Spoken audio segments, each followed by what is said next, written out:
नमस्कार, कशिश न्यूज देख रहे हैं आप। मैं हूं रश्मि श्रीवास्तव आपके साथ। कानपुर में आईआईटी कार्यक्रम का आयोजन किया गया है और आईआईटी पहुंचे हैं मुख्यमंत्री योगी आदित्यनाथ। अपनी बातों को रख रहे हैं छात्रों के बीच। आपको सीधे लिए चलते हैं।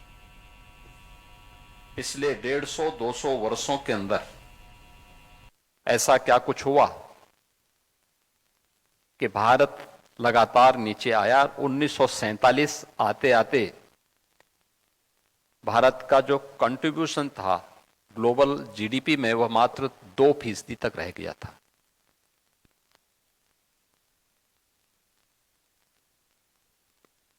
पिछले 11 वर्ष में आपने बदलते हुए भारत को देखा है।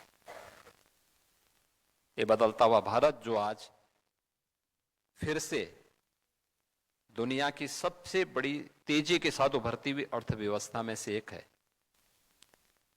आज दुनिया की चौथी बड़ी अर्थव्यवस्था बन चुका है और अगले 2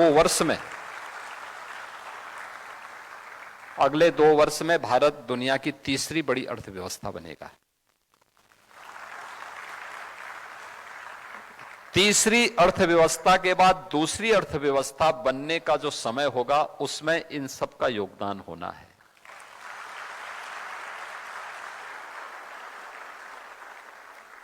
और वह समय हमारे लिए होगा विकसित भारत का।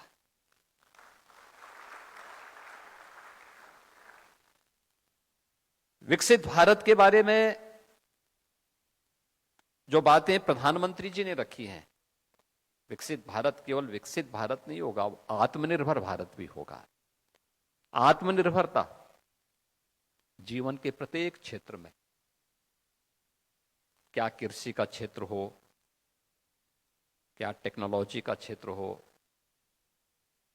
क्या जीवन की उन सभी आवश्यकताओं की दृष्टि से जिसको लेकर के आज भारत जिन चुनौतियों का सामना कर रहा है, जो चुनौतियां हमारे सामने हैं, उन चुनौतियों का सामना करने के लिए हम लोगों को कैसे कार्य करना है, इस पर अवश्य हमें विचार करना होगा। और यह इसलिए भी महत्वपूर्ण है, भारत ने इससे पहले ये सब करके दिखाया है।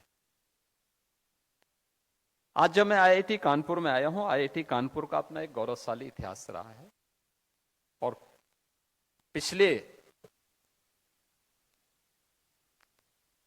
लगभग 6 दशक में आईआईटी कानपुर ने देश के अंदर टेक्नोलॉजी के क्षेत्र में देश को बहुत कुछ देने का प्रयास किया है। अभी मैं पिछले सप्ताह नोएडा के एक सेंटर में गया था।